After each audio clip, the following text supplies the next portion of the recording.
Attention back to transnational politics for a moment. BRICS countries leaders are once again holding a virtual meeting today. The summit comes at a time when the world is facing numerous challenges, of course. To remind you, on Thursday, BRICS pledged to safeguard world peace and security in a joint declaration adopted at the 14th summit. Let's find out where we are on this. I'm joined by David Monnier from the University of Johannesburg's Centre for Africa-Chinese Studies. Good to have you with us this afternoon, David. Appreciate your time. There's a lot of talk, but there's also a lot that needs to be done. What have you made of this 14th summit? Are we going to get anywhere?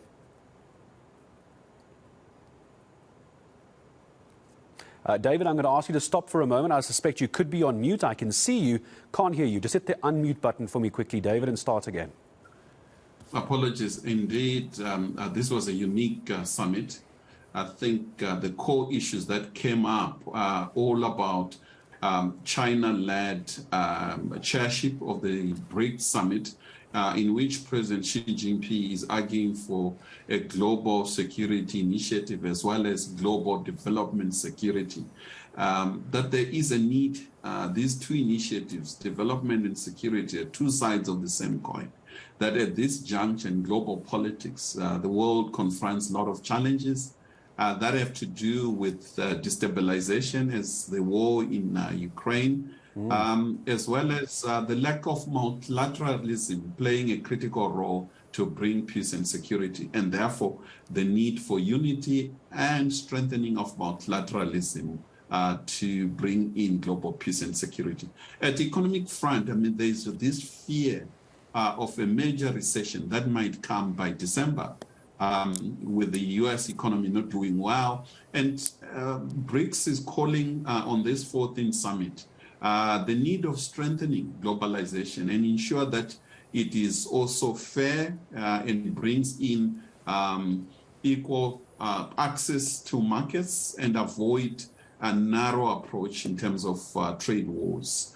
And David, let me just ask you very quickly, forgive me, I don't want to spend too much time on the economy of this, because I'm sure once the summit concludes, etc., and we unpack it a lot more, we'll talk about the economic side of this, of the BRICS nations. I'm curious to get your thoughts on safety and security. How do we do that? Where does South Africa position itself, do you think, in between what's happening between Russia and the Ukraine at the moment? Where do we sit? Where should we sit? We have to move very carefully, don't we? Now, indeed, I think South Africa moves from a position that there is a need of a peaceful resolution to the conflict, and they also need to follow multilateralism, utilization of the United Nations Security Council, and bring in the two parties sensitive to the concerns of both Ukraine as well as Russia. And it appears that positions at the moment of both NATO-led supporting Ukraine and Russia on one hand, they are poles apart. And in this sense, South Africa really is in a neutral position. It opposes the war, but at the same time, it also equally understands the concern of Russia. In a way, and therefore a neutral position. That's where you find South Africa. I think it's a best position at the moment, given the fact that South Africa belongs to the global south, and some of the concerns raised by Russia do indeed appeal to the African continent, and equally so, concern of territorial integrity and human rights are some of the issues at the center of South Africa's foreign policy. Let me leave this as a last question to you very briefly, David, if we could. I'm taking a look at an article from Daily Maverick by Peter Fabricius saying the word Ukraine was not publicly mentioned once in the 14th summit on Thursday. I find it difficult to believe, considering what the world is going through right now. What do you make of that?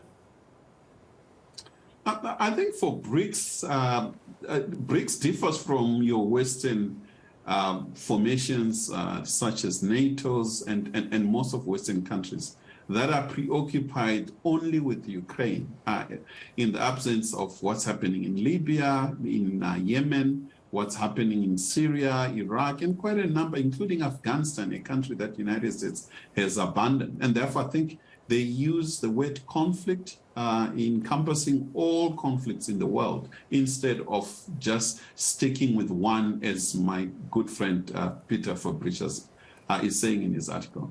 I appreciate your time. David Monnier from the University of Johannesburg Centre for Africa-China Studies.